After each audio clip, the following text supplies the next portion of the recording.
인생은 비극입니까? 희극입니까? 정말 오늘 우리가 방금 전에 읽었던 이 내용, 반역자 압살롬, 그 압살롬을 중심으로 해서 또 이 반란군들이 다 이제 진압을 당했습니다.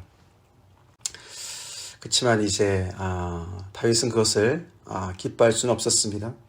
아들이 죽었으니까요. 오늘 사실 정말 이렇게 그 비극적인 사건의 그 소식을 전하는 그런 이야기가 오늘 이제 본문인데, 그 이야기 자체는 굉장히 또 어떻게 보면은 좀 희극과 같은 아히마아스 때문에 말이죠. 그렇게 참 이야기가 굉장히 이렇게 긴장감을 주는 그런 이야기인데, 그 내용 자체는 이렇게 정말 이거보다 더 비극일 수 없는 그런 참담한 그런 상황입니다. 아들의 죽음의 소식에 정말 기뻐하는 부모가 어디 있겠습니까? 아무리 그 아들이 정말 반란을 일으켰다 할지라도, 자기를 죽인다고 할지라도, 죽이려고 대든다 할지라도 그 아들의 죽음을 기뻐할 사람은 없을 것입니다. 근데 이런 일들이 이제 이 다윗의 집안에서 일어났다는 것이죠. 다윗을 아버지로 둔 그 자녀들, 얼마나 정말 복된 자녀들입니까? 그렇지 않습니까? 그보다 더 좋은 환경이 어디 있겠습니까?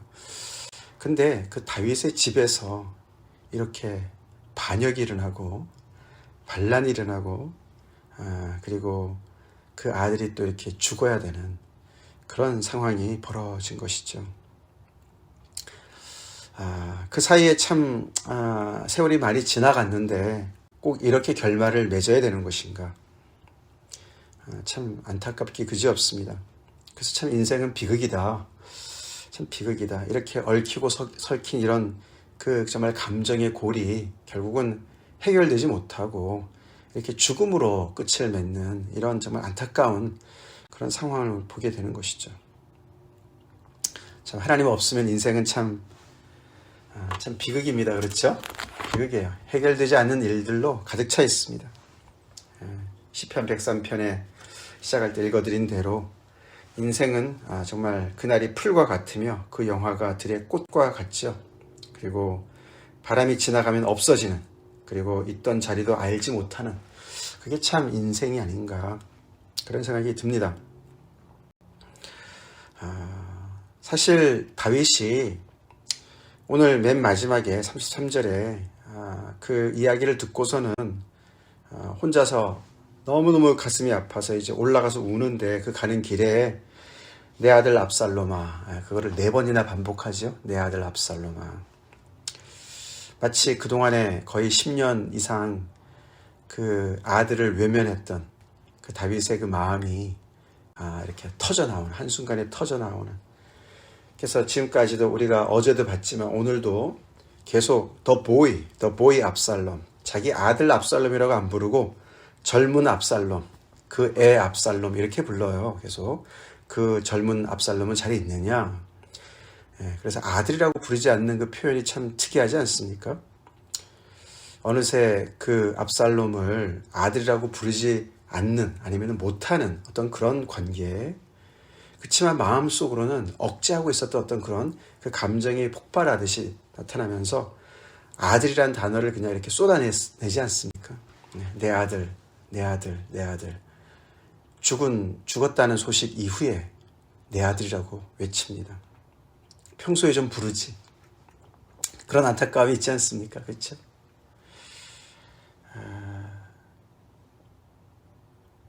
우리가 압살롬의 인생, 지금까지도 우리가 몇 번 봤지만 이 동생 다말 사건으로 시발이 되어서 시간이 계속 이렇게 몇 년 후에 이렇게 지금까지 우리가 따라오지 않았습니까? 그렇죠?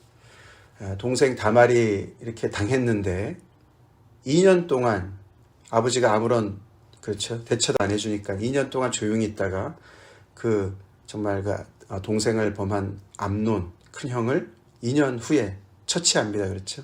2년이 걸렸어요. 그러고 자기 외가댁에 가서 3년을 기거했어요. 그렇죠? 3년을 지냈어요. 근데 그때도 다윗은 등 떠밀려서 아들을 다시 오게 했지만 그를 보지 않습니다. 그렇죠. 돌아와서 2년 동안 그 아들의 얼굴을 보지 않아요. 그래서 오늘 이 압살롬을 죽인 이 요압이 결국은 꾀를 내가지고 그 왕한테 결국은 압살롬을 되돌아오게 하지 않았습니까? 그 2년 동안 돌아온 다음에 2년 동안을 안 봐요. 방치해두고 정말 어떻게 보면 굉장히 무정하게 무심하게 시간을 지내왔어요. 그래서 계속해서 이런 정말 어떻게 보면은 악한 감정을 계속 키운 것이 아니겠습니까? 그렇죠? 그러고 2년 후에 이제 결국은 입 맞추고 보긴 하지만 그 다음부터 또 방치해 둔 것 같죠. 4년 동안 조용히 반란을 준비하지 않았습니까? 그러니까 11년이에요. 그걸 다 합하면 11년입니다. 그 세월에 정말 이 압살롬을 어떻게 대했는지 성경은 침묵하지만 결국에는 이제 이렇게 그 감정의 골이 계속해서 악화되어서 결국은 이런 결말로 치달은 것을 우리가 결과론적으로라도 보게 됩니다. 우리 서로 살아있을 때 잘합시다. 네, 아멘? 그렇습니다. 살아있을 때 특별히 가족 간에 이런 골이 깊은 것들, 정말 이런 이 다윗의 이 집안의 이런 비극, 이런 것을 우리가 반면교사로 삼아서 정말 서로가 살아있을 때, 기회가 있을 때 서로가 화해하고 화목하고 그렇게 이렇게 보듬어 주고 그래야 될 줄로 믿습니다. 지금 요압을 중심으로 해서 이제 이 반란군을 진압하러 지금 전쟁에 나갔던 이 부대 세 부대가 있지 않았습니까? 장수 3명, 요압과 또 아비새와 그다음에 입대와 이렇게 세 장군을 세워놓고서 그리 나가서 결국은 이제 그 반란군을 진압을 해서 정말 사실 굉장히 위태한 그런 상황에 그 다윗의 그 왕위를 지켰습니다. 결국은 진압을 했습니다. 그렇죠? 그러면 정말 큰 공을 세운 것인데 이제 오늘 본문에서 요압은 굉장히 고민에 빠진 것 같습니다. 그렇죠? 내 아들, 내 젊은 압살롬을 너그러이 대하라 라는 왕의 명령이 있었는데도 불구하고 그것을 대놓고 어긴 요압, 나름대로의 생각과 계산 속에서 그 압살롬을 쳐 죽이지 않았습니까? 근데 이제 소식을 전해야 되는데 이걸 어떻게 될까? 근데 아히마아스가 앞장섭니다. 내가 가게 해주세요. 사독의 아들 아히마아스. 아히마아스는 사실 한번 굉장히 중요한 역할을 했지 않았습니까? 그 다윗의 부탁을 그대로 받아서 그 아히도벨의 그런 모략이 있었고 그것을 후세가 다시 대안을 내서 결국에는 후세의 말을 듣고서 다윗을 추격하는 것을 조금 미루고 전 국민들을 대상으로 그들을 모집해서 압살롬이 직접 이제 진군하는 걸로 출정하는 걸로 그렇게 얘기한 것을 결정한 다음에 이 사독과 아비아달이 아들들을 보내지 않았습니까? 아히마아스랑 요나단을 보내서 그 소식을 다윗한테 전하게 했습니다. 그때 아히마아스는 이미 한번 귀한 그런 소식을 다윗한테 전한 사람이에요. 그렇죠? 그때 굉장히 결정적으로 중요한 역할을 해서 이 일행이 빨리 다 이제 그 나루를 건너도록 그렇게 도와주지 않았습니까? 위험을 무릅쓰고. 그렇기 때문에 이번에도 그는 이 소식을 왕한테 너무나 전하고 싶은 마음이 아주 그냥 정말 굴뚝 같았나 봅니다. 그렇죠? 요압이 지금 이거는 좋은 소식이 아니야. 왕의 아들이 죽은 거 아니냐. 이걸 너가 전해서 정말 이 소식을 전하면은 그게 오히려 화가 될 수도 있는데 이번에는 전하지 말아라. 그러고 만류하고 구스 사람을 보냅니다. 그렇죠? 왜 구스 사람을 보냈을까요? 구스는 이집트의 남쪽의 나라거든요. 그러니까 아프리카 사람들이에요.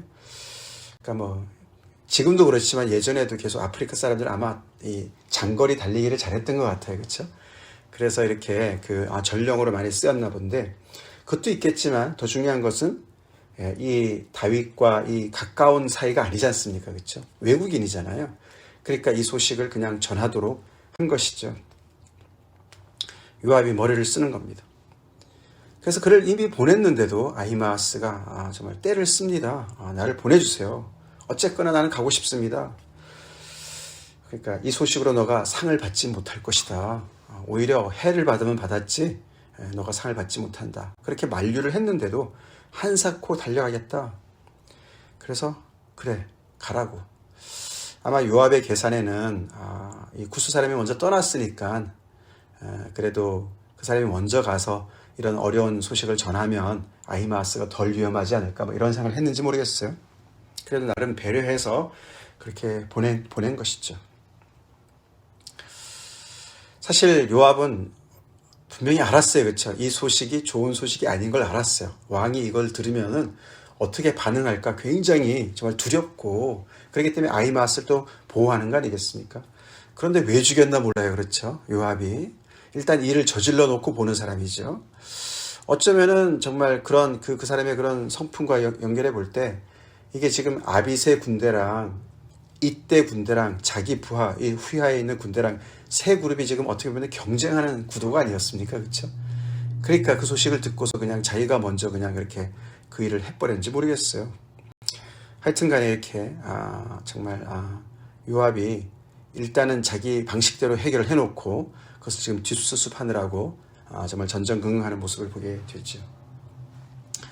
자, 그렇게 이제 이렇게 두 전령이 다가오고 결국은 아히마아스가 더 빨리 아마 더 아주 목숨 걸고 뛰었나 보죠. 그렇죠? 그래서 이 소식을 자기가 먼저 전하고 싶어서 그래서 정말 달려갔는데 왕 앞에 이르러서 평강하옵소서. All is well. 모든 게 다 잘 됐습니다. 그런 뜻이에요. 그리고 절을 했는데 왕한테 뭐라고 했습니까? 왕의 하나님 여호와를 찬양하리로소이다. 하나님을 먼저 높입니다. 그의 손을 들어 내 주 왕을 대적하는 자들을 넘겨주셨습니다. 왕을 대적하던 모든 원수들을 하나님께서 다 넘겨주셨습니다. 승리했습니다. 전쟁에서 승리했습니다. 그 얘기 아닙니까? 그래서 이 아히마아스는 전쟁 전체에 대한 보고를 했습니다. 그렇죠? 그게 왕이 제일 궁금할 거라고 생각한 건데 그렇지 않겠습니까? 그렇죠? 이게 지금 어느 편이 이겼느냐 얼마나 중요합니까? 근데 왕은 뭐라고 대답합니까? 젊은 압살롬은 잘 있느냐? 이 전쟁에서 승리했다 그랬을 때 정말 할렐루야 뭐 이러고 하나님 앞에 나와야 될 것 같은데 그 얘기는 하나도 자세하게 물어보지도 않고 그의 온통 관심은 젊은 압살롬한테 있어요. 자기 아들에게 있습니다. 아히마아스가 뭐라고 했습니까? 요압이 왕의 종 나를 보낼 때에 크게 소동하는 것을 보았사오나 무슨 일인지 알지 못하였나이다. 거짓말하여 그렇죠? 둘러댑니다. 분명히 요압이 그렇게 얘기했어요. 왕의 아들이 죽었는데 내가 이 소식을 어떻게 전하겠느냐. 왕의 아들이 죽었다. 다시 말해서 압살롬이 죽은 거 알고 있어요. 그렇죠? 근데 젊은 압살롬이 어떻게 됐느냐고 물어봤는데 직접적으로 물어봤는데 아히마아스가 둘러댑니다. 잘 모르겠어요. 하여튼 큰 소동이 있긴 있었는데 잘 알지 못하겠습니다. 라고 둘러댔어요. 그러니까 왕이 물러나 거기 있으라. 왜냐하면 한 사람이 또 오고 있으니까. 그렇죠? 거기서 기다려라. 그렇게 얘기를 합니다. 칭찬을 받지 못합니다. 아마 다윗의 이런 굉장히 심각한 어떤 그런 분위기를 느꼈겠죠. 두 번째 구스 사람이 도착을 해서 똑같이 말합니다. 내 주 왕께 아뢰할 소식이 있나이다. 여호와께서 오늘 왕을 대적하던 모든 원수를 갚으셨나이다. 간단하게 전쟁에서 승리했습니다. 여호와께서 갚으셨습니다. 그렇게 얘기를 합니다. 그러니까 똑같이 그 사람한테 묻습니다. 젊은 압살롬은 잘 있느냐? 다윗의 관심은 온통 압살롬에게 있는 것이죠.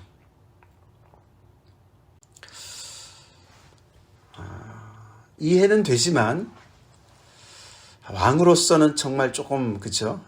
좀 그래요, 그렇죠? 이게 나가서 지금 싸운 사람들, 자기를 위해서 목숨 걸고 싸운 사람들, 그리고 그 전쟁에서 수많은 사람들이 희생되지 않았습니까? 어저께 봤지만 2만 명이나 죽었어요. 그리고 정말 이 압살롬 때문에 이렇게 나라가 위태해지고 압살롬이 또 얼마나 못된 짓을 많이 했습니까? 그렇죠? 또 백주 대낮에 자기의 후궁들을 취하고 말이죠. 이렇게 반란을 일으켜서 정말 모든 정말 나라를 정말 이렇게 위태하게 만든 그런 상황이고, 그것을 바로잡기 위해서 이렇게 목숨 걸고 싸운 많은 이런 전쟁의 큰 스케일이 있는데, 그런 거에 별 상관도 안 한 것처럼 하면서 계속해서 젊은 압살롬은 잘 있느냐, 거기에만 꽂혀서 계속 이야기를 합니다. 그러니까 구스 사람은 대답을 합니다. 거기에 대해서. 그렇죠. 직접적으로 대답하진 않아요. 그렇죠. 내 주 왕의 원수와 일어나서 왕을 대적하는 자들은 다 그 청년과 같이 되기를 원하나이다. 죽었단 말이죠. 그렇죠. 예. 왕을 대적해서 일어나는 모든 자들은 그 청년과 같이 되기를 원합니다. 그 청년처럼 다 멸망당하기를 원합니다. 이런 말을 하는 것이죠. 알아들었어요, 다윗이. 그래서 마음이 심히 아파서 문 위층으로 올라가서 울었습니다. 우리가 다윗이 죽음 앞에서 애도하는 것을 몇 번 봤어요. 그렇죠? 1장에서 뭐로 시작했습니까? 사울 왕의 죽음과 요나단의 죽음, 그 이야기를 듣고서 그가 정말 슬퍼하면서 그렇게 애가를 짓지 않았습니까? 그렇죠? 근데 지금은 애가를 지을 여유가 없어요.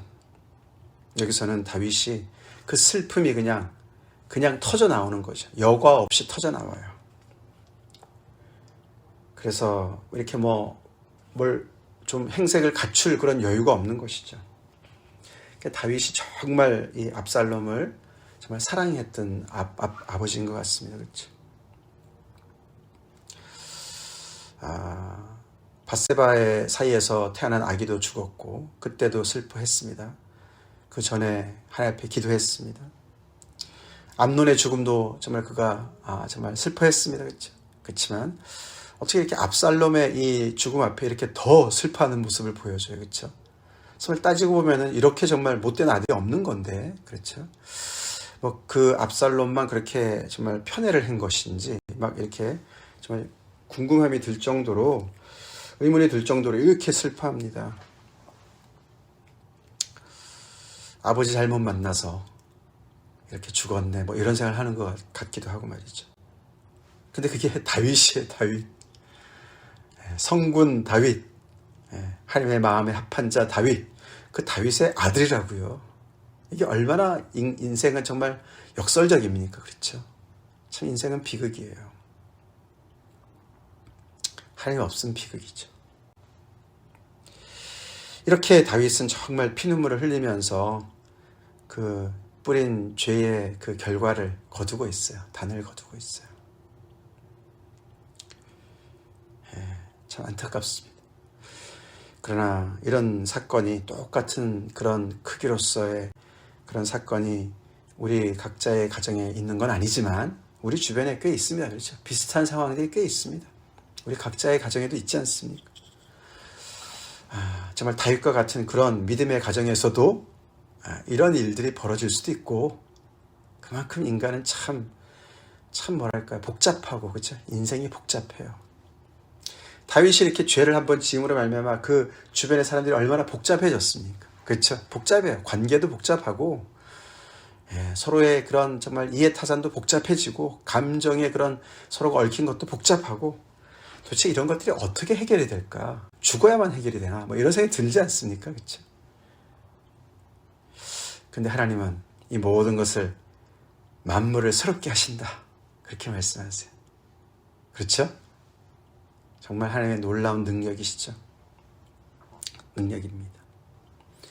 이렇게 얽히고 설킨 모든 관계, 이렇게 비극으로 끝날 수밖에 없는 인간의 모든 관계, 그 죄의 결과, 죄의 대가, 그런 모든 것들, 정말 얼룩진 모든 것들, 어떻게 되돌릴 수 없는, 다시 어떻게 재활할 수 없는, 리사이클할 수 없는, 그렇게 완전히 망가진 죄인 한 사람만이 아니라 서로 얽히고 섞인 모든 관계들을 다 그리스도 안에서 새롭게 하실 수 있다, 새롭게 하신다 라고 말씀하십니다.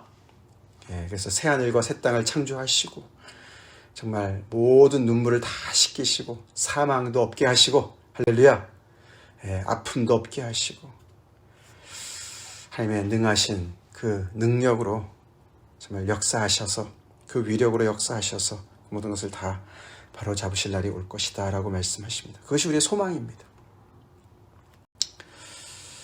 그것이 우리의 소망이지만 또 동시에 우리 이미 부활의 주님을 우리가 모시고 살아가는 사람들, 복음의 능력으로 우리가 정말 이렇게 인도함을 받는 우리들은 이런 다윗과 압살롬의 관계와 같은 이런 교착 상태에 있는 것들 우리 방치하지 말고 우리 얼른 해결합시다. 해결하려고 애를 씁시다. 화평케 하는 자들은 복이 있나니 하나님의 아들이라 일컬음을 받을 것이며. 피스메이커. 우리 화평의 복음을 받아들인 사람들은, 하나님과 화목한 사람들은 또 화목케 하는 직책을 받지 않았습니까? 그래서 우리가 특별히 이렇게 부모 입장에서 자녀들과, 압살롬 처음 너무나 안 됐습니다. 그렇죠? 그가 너무나 못된 짓을 많이 했지만 정말 그렇게 모든 백성들이 너무나 아름다운 사람으로 머리끝부터 발끝까지 가진 게 너무나 많은 사람이었는데 그 온갖 정말 받은 것과 재주를 그렇게 잘못된 것으로 써서 정말 이 인생이 얼마나 웨이스트입니까? 낭비입니까? 그렇죠? 그렇게 다윗이 그 아들의 죽음을 이렇게 목 놓아 울지만 아버지로서는 실패했죠. 실패하지 않았습니까? 아버지로서는 실패했어요. 그렇게 틈을 주고, 죄를 지을 수 있는 틈을 주고, 그런 여지를 남겨주고, 빌미를 제공하고, 결국 그렇게 된 거 아닙니까? 그리고 아버지로서 정말 그 아들을 포용하지 못한, 그 아들을 정말 사랑하지 못한, 그것이 계속해서 응어리가 되어서 결국 이렇게까지 발전하게끔 놔둔 그런 그 아픔이 한순간에 몰려왔겠죠. 그렇죠? 그래서 이것은 정말 후회와 탄식밖에 없는 그런 결론이죠. 그렇죠? 그래서 인간은 정말 죄가 있는 곳에 항상 후회가 있어요. 그렇죠? 후회가 있고 탄식이 있어요. 우리 후회에 그치지 말고 회개합시다. 후회. 끝난 다음에 후회하는 거 늦어요. 우리 후회하지 말고 후회하기 전에 돌이켜서 회개하고 탄식하지 말고 기도합시다. 기도하고 정말 살아있을 때, 서로가 살아있을 때 정말 서로를 또 챙기고 잘해주는 그런 우리가 됩시다. 다 같이 기도하겠습니다. 아버지, 계속되는 다윗의 이야기, 사무엘의 말씀을 통해서 오늘은 정말 압살롬 아들의 죽음을 정말 아버지 애통해하는 다윗의 모습을 보면서 많은 것을 우리가 또 생각해 봅니다. 인생은 정말 아버지 너무나 복잡미묘하고 얽히고 설킨 아버지, 그래서 정말 비극으로 끝날 수밖에 없는, 파국을 맞이할 수밖에 없는 그런 아버지 죄의 대가를 정말 아버지 거기에 정말 아버지 우리가 매어 살 수밖에 없는 인생인 것을 고백합니다. 그런 아버지, 죄악이 난무하는 세상에 아버지 우리의 관계성 속에 아버지 깊이 들어오셔서 아버지 그의 죄악의 모든 얼룩진 것을 다 그리스도의 피로 사하시고 우리에게 정말 아버지 새로움을 허락하신 하나님, 이 놀라운 복음의 능력을 저희가 높이고 찬양합니다. 그 복음의 능력으로 살게 하여 주시옵소서. 주님, 우리도 방치하지 않게 도와주시고 후회와 탄식에 아버지 하나님의 정말 아버지 매어있는 저희들 되지 않게 도와주시옵소서. 그리스도를 믿는 이 복음이 우리를 새롭게 하게 하시고 우리의 관계성을 새롭게 하는 은혜가 있게 해 주시옵소서. 예수님 이름 받들어 간절히 기도 올려옵나이다. 아멘.